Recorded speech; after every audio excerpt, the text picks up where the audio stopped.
বন্ধুরা, আপনারা তো অনেক রকম চিকেন রান্না করে খেয়েছেন, কিন্তু আমার ঠাকুমার হাতে এইভাবে আপনারা একবার এই চিকেনটাকে করে খান, দেখুন কিরকম অসাধারণ স্বাদ এর। পুরনো দিনে সেই রান্না। আমি পেঁয়াজটা দিয়ে দিলাম,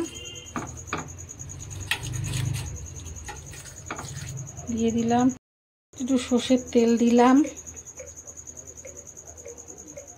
হলুদটা দিলাম, জিরের গুঁড়ো 1 চামচ দিয়ে, লঙ্কার গুঁড়ো 1/2 চামচ দিয়ে, 1 চামচ ধনের গুঁড়ো মতো, নুনটা দিলাম, ফেটানো টক দইটা দিয়ে দিলাম, তেজপাতা দিয়ে দিলাম। আর ভালোভাবে চিকেন সমেত সব মেখে নিতে হবে। সুন্দর করে এইভাবে মেখে নিয়ে আধ ঘন্টা মতো রেখে দেবেন ম্যারিনেট করে। হাতে তেলটা দিলাম, গুঁড়ো হলুদ মাখিয়ে রেখেছি দিয়ে দিলাম, ভালো করে ভেজে নেব। আমার ঠাকুমাকে দিতে বানানো ছিল, আমাদের দিয়ে এই কড়াতে বলে বলে দিত এইভাবে কর।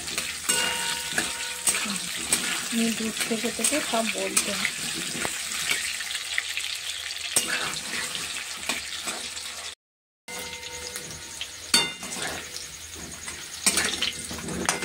আলুগুলো একটু লাল লাল করে ভেজে নিতে হবে, দিলে চিকেন তো হতে সময় লাগে না, ওই জন্য একটু ভেজে নিতে হবে। এগুলো লাল লাল করে ভাজা হয়ে গেছে, এবার আমি এগুলোকে তুলে নিচ্ছি। আমি তো আস্ত জিরে দিয়ে দিলাম, 2 এলাচ, দারচিনি আর 4টে লবঙ্গ দিয়ে দিলাম। টমেটো ছোট করে কেটেছি, 4 টুকরো করে দিয়ে দিলাম। ম্যারিনেট করা চিকেনটা কড়াইতে দিয়ে দেবো একটা করে।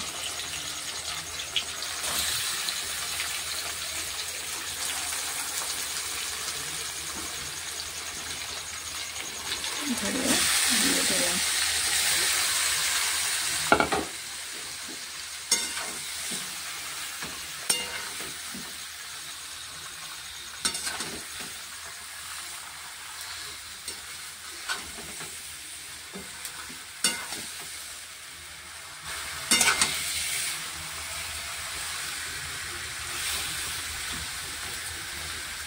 এইভাবে আগে কষে নিতে হবে, ভালো করে ভেজে নিতে হবে। আর আদা বাটাটা দিয়ে দিলাম, চামচ দিয়ে দিলাম।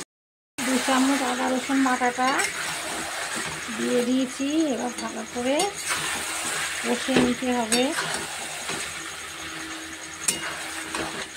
যত কষবেন তত স্বাদ হবে ভালো। ঠাকুমা বলতো কষার উপরই রান্না নির্ভর করে ভালো মন্দ আর মশলার পরিমাণটা। এখন ভাবি আগেকার দিনের লোকেরা যা বলে যেত সত্যিই তাই।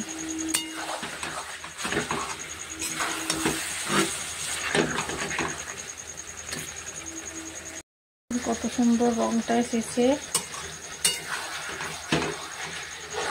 তখন আগেকার দিনে তো কাশ্মীরি লঙ্কার গুঁড়ো এইসব ছিল না, বাটা মশলা দিত, তাতেই তো রান্নার কত সুন্দর স্বাদ হতো।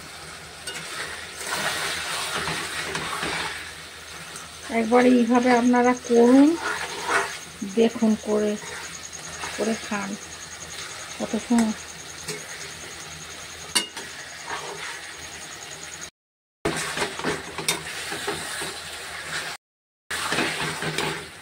ভালো করে চিকেনটাকে কষে নিতে হবে, পেতে দিয়ে দেবেন যতক্ষণ না তেলটা না বেরোচ্ছে, মশলাগুলো গন্ধ যতক্ষণ না চলে যাচ্ছে ততক্ষণ অবধি ভালো করে কষে নিতে। তেল বেরোচ্ছে, বেরোতে শুরু করেছে।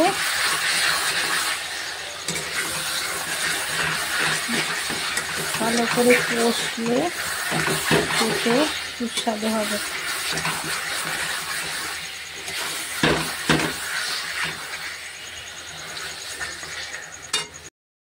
চারটে কাঁচা লঙ্কা দিয়ে দিলাম, আলুগুলো দিয়ে দিলাম, ভালো করে কষে নেব। আপনারা এইভাবে করুন একবার, দেখুন স্বাদটা কত সুন্দর হয়। আগেকার দিনের লোকেরা এইভাবে রান্না করত।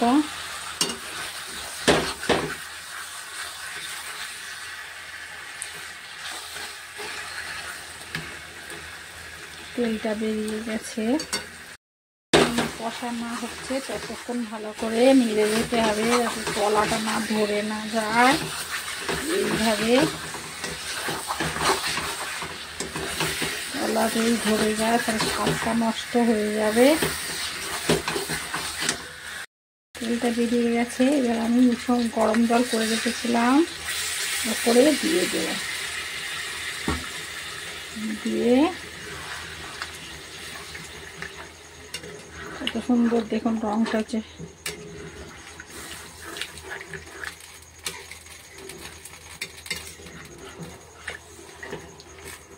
পাতা কুচিটা দিয়ে দিলাম, দিয়ে এবার ভালো করে নেড়ে দেব। চিকেনটা আমার হয়ে গেছে, নামিয়ে নেব। চিকেনটা কেমন হলো আপনারা জানাবেন আমাকে, আপনাদের কেমন লাগলো আমার এই ঠাকুমার হাতে তৈরি এই চিকেন। লাগলে চ্যানেলটাকে লাইক সাবস্ক্রাইব করবেন।